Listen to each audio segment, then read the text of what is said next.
Welcome students, कैसे हैं आप? आई होप कि आप खैरियत से होंगे। तो आज जो हम चैप्टर स्टार्ट करने वाले हैं वो है बायोमॉलिक्यूल्स। बायोमॉलिक्यूल्स कौन से होते हैं? बायोमॉलिक्यूल्स होते हैं ऑल ऑर्गेनिक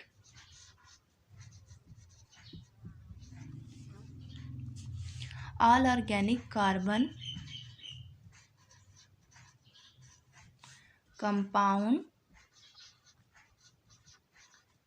compounds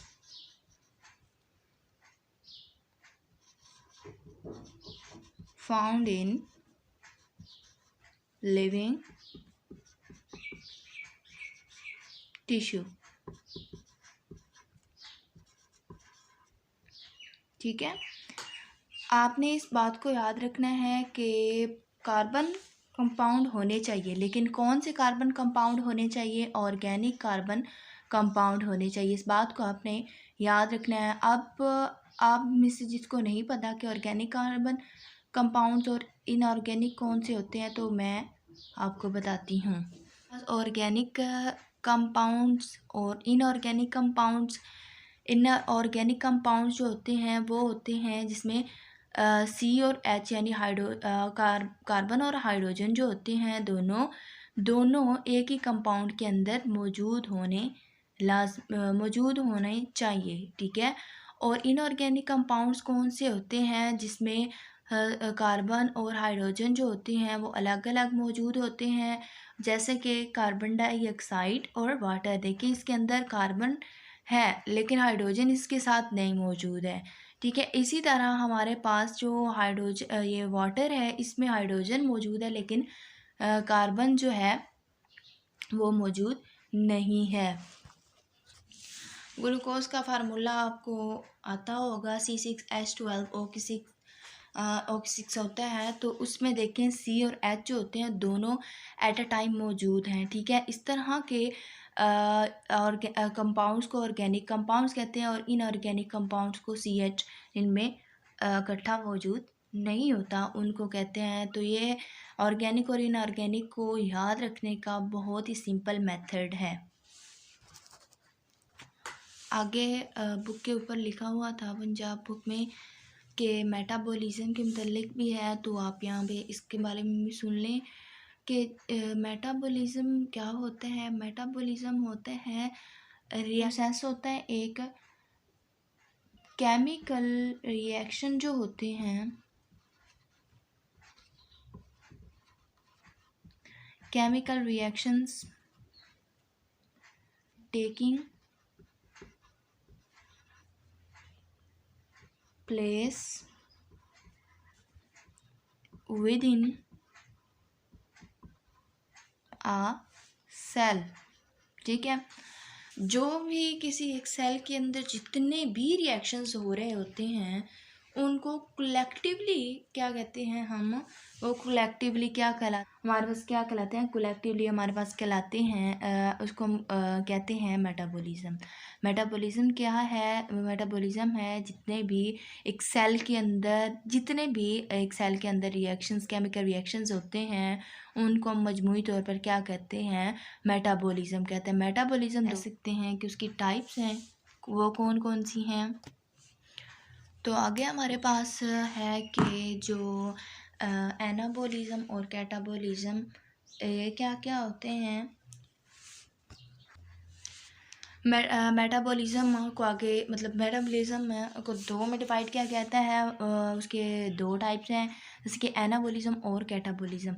आपने इसकी सिर्फ ये बात याद रखनी है, एना और कैटा जो लफ्ज़ निकला है ये होता है काटने से। ठीक है। तो इसमें आपने याद रखना है कि एक बड़ा कंपाउंड जो होता है वो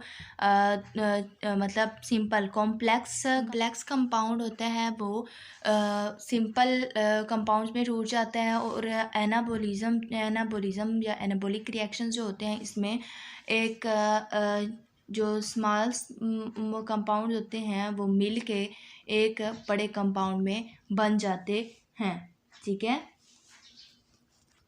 और इसमें एक और मेन बात याद रखनी है, इसमें जो एनर्जी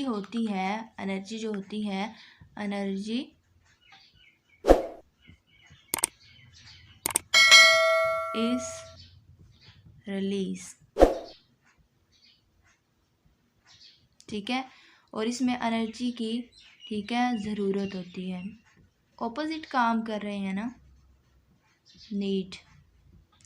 इस बात को आपने याद रखना है। मेटाबॉलिज्म दो तरह के होते हैं, और आपने एनाबॉलिक, इनको एनाबॉलिज्म या फिर कैटाबॉलिज्म भी कहा जाता है। एनाबॉलिक रिएक्शन या फिर कैटाबॉलिक रिएक्शंस भी कह देते हैं। तो एनाबॉलिक रिएक्शंस में क्या होते हैं कि सिंपल कंपाउंड जो होते हैं वो एक बड़े कॉम्प्लेक्स कंपाउंड में बन जाते हैं। कैटा आपने यहाँ से याद रख लेना, कैटा होता है काटना, किसी चीज़ को क्या करना है, काटना है। तो इसी तरह ये कंपाउंड जो कॉम्प्लेक्स कंपाउंड होगा वो क्या करेगा, एक सिंपल कंपाउंड में टूट जाएगा। इसमें एनर्जी की ज़रूरत होती है और इसमें एनर्जी क्या होती है, रिलीज्ड होती है, ठीक है। अब हम आगे पढ़ेंगे इम्पोर्टेंस ऑफ कार्बन।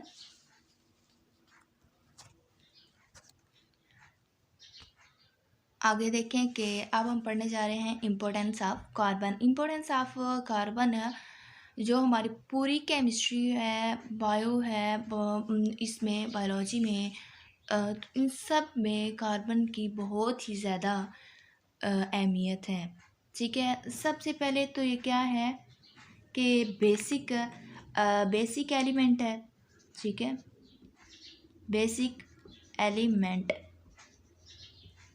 अभी हमने पढ़ा है किसका, ऑर्गेनिक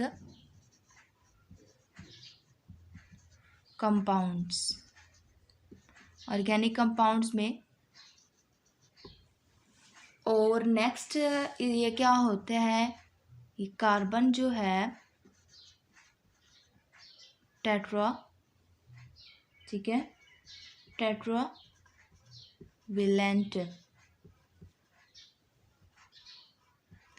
टेट्राविलेंट क्या, कार्बन के उसके पास वैलेंस शेल में 4 इलेक्ट्रॉन्स होते हैं और ये मज़ीद 4 के साथ कंपाउंड 4 के साथ बॉन्ड बना सकते हैं, ठीक है। इसी से हम टेट्राविलेंट कहते हैं।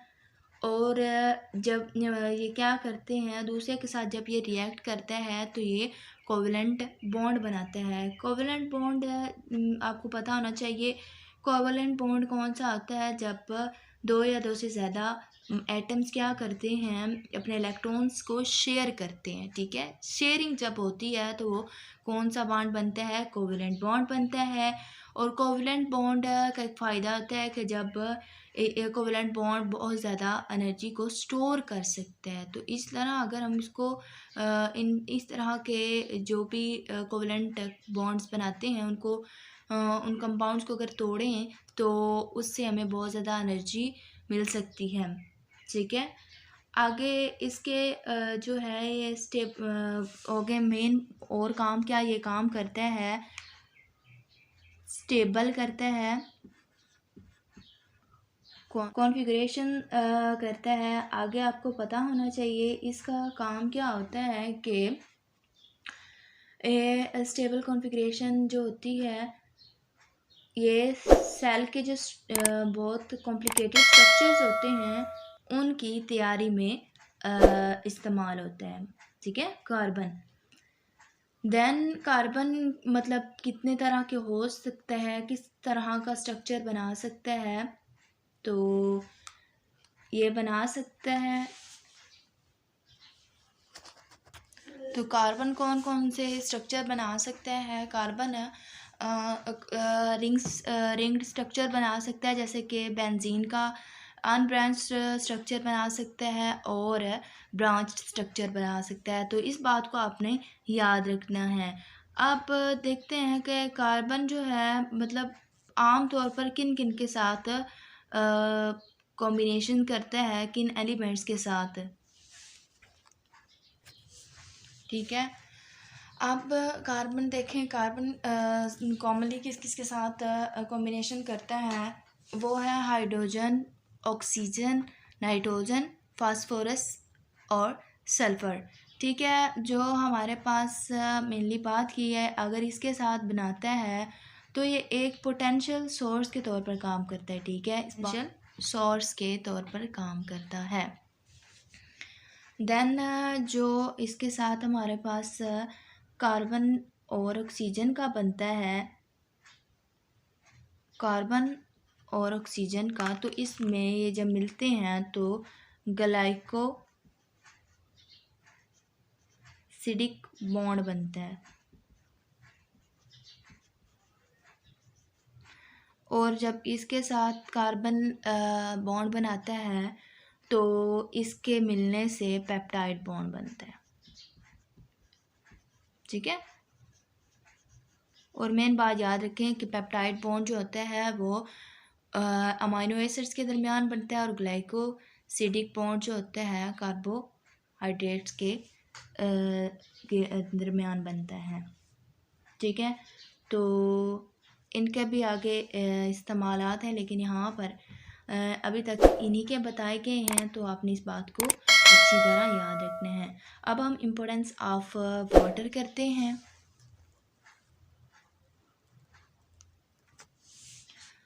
अब देखें कि अब हम बात करने जा रहे हैं इम्पोर्टेंस ऑफ वाटर। आपको पता है कि जो ज़िंदगी है उसमें तकरीबन 90% जो होता है वाटर मौजूद होता है। ठीक है। वाटर की बहुत ज़्यादा हमारी लाइफ में वैल्यू है। तो यहाँ पर आपने कुछ परसेंटेज याद रखनी है। ठीक है। MCQs पूछा जा सकता है। बुक के अंदर 65 से 89 तक परसेंटेज बताई गई है वाटर की। और जो 20% वाटर होता है, 20% वाटर कहाँ पर होता है? इन बोन सेल्स में। ठीक है। बोन सेल्स में। देन और हमारे पास 85%, ठीक है, 85% जो होता है वो ब्रेन सेल में मौजूद होता है। ब्रेन सेल्स में मौजूद होता है। अब हम इसकी सिर्फ वाटर की जो होती हैं प्रॉपर्टीज़ उनको देख लेते हैं। ठीक है। इसकी खासियत क्या है?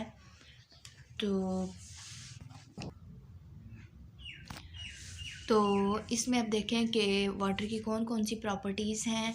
हीट प्रॉपर्टीज़ है। ठीक है। हीट प्रॉपर्टीज़ है। दूसरा है सॉल्वेंट प्रॉपर्टीज़ और हीट ऑफ वेपराइजेशन, प्रोटेक्शन और ionisation of water. Heat properties कौन सी होती है कि वाटर को, मतलब वाटर कितनी हीट को एब्जॉर्ब कर सकते हैं। ठीक है। इसमें उन्होंने एक स्पेसिफिक बात बताई हुई है कि जो वाटर है इसकी एक ख़ासियत बताई हुई है कि वाटर हीट अब्ज़ॉर्ब कर सकता है बहुत ज़्यादा। इसके पास एबिलिटी है कि वो हीट बहुत ज़्यादा अब्ज़ॉर्ब कर सकता है। लेकिन वो क्या करता है, अपने टेम्परेचर पे चेंज बहुत ही थोड़ा सा चेंज आने देता है। ठीक है। अगर स्पेसिफिक हीट कैपेसिटी की heat capacity sorry capacity heat capacity, ठीक है। तो स्पेसिफिक अगर हीट कैपेसिटी की बात करें तो वो होगा कि number of calories required to raise the temperature of 1 gram of water from 15 to 16 तो 16 डिग्री कितना होता है? सिर्फ 1। ठीक है।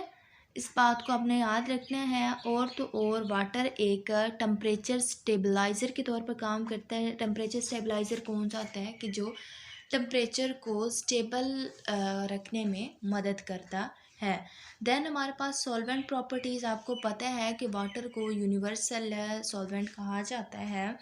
ठीक है। कि ऐसा सॉल्वेंट है कि जो किसी भी चीज़ को अपने अंदर डिसॉल्व कर लेते हैं। तो इसमें पोलर जो रेटीज़ होती हैं वाटर में, तो ये एक पोलर सब्सटेंस के तौर पर भी काम करता है। पोलर सब्सटेंस पोलर में ही डिसॉल्व होते हैं।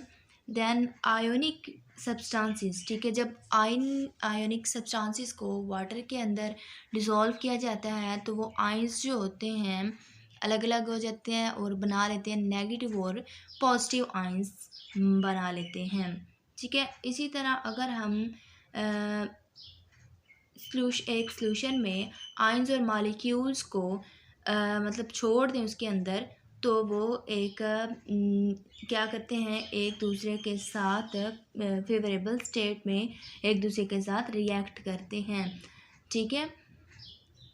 और इसके अंदर हमारे पास जो नॉन पोलर होते हैं ना, नॉन पोलर ऑर्गेनिक मॉलिक्यूल्स, आपको पता होना चाहिए कि वो नॉन पोलर के अंदर ही नॉन पोलर्स के अंदर ही हाल होते हैं। तो यहाँ पर ये वाटर के अंदर इनसॉल्युबल रहेंगे। कौन से?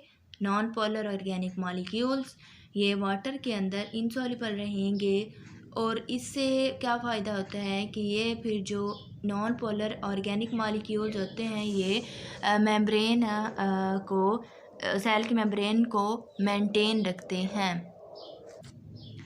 आगे हमारे पास जो हीट ऑफ वेपराइजेशन क्या होता है कि एक लिक्विड का क्या करना, गैस में कन्वर्ट होना, ठीक है। इसको हम वेपराइजेशन कहते हैं। तो वाटर को जब हम हीट करते हैं, बहुत ज़्यादा हीट करें तो वो क्या करता है, आपने डेली रूटीन में घर में भी इस तरह करके देखा हुआ होगा कि जो वाटर होता है वो वेपर्स में कन्वर्ट हो जाता है। और जो हीट ऑफ वेपराइजेशन है वो होती है 574 किलो कैलोरीज पर केजी। इस बात को आपने याद रखना है, ठीक है। आगे हमारे पास है कि आयनाइजेशन ऑफ वाटर जो होता है H2O जो है वो क्या करेगा, वो जो होता है आयनाइज हो जाता है H और H पॉजिटिव और OH में, ठीक है। तो ये था हमारा लेक्चर। आई होप कि आपको इसकी समझ आई होगी।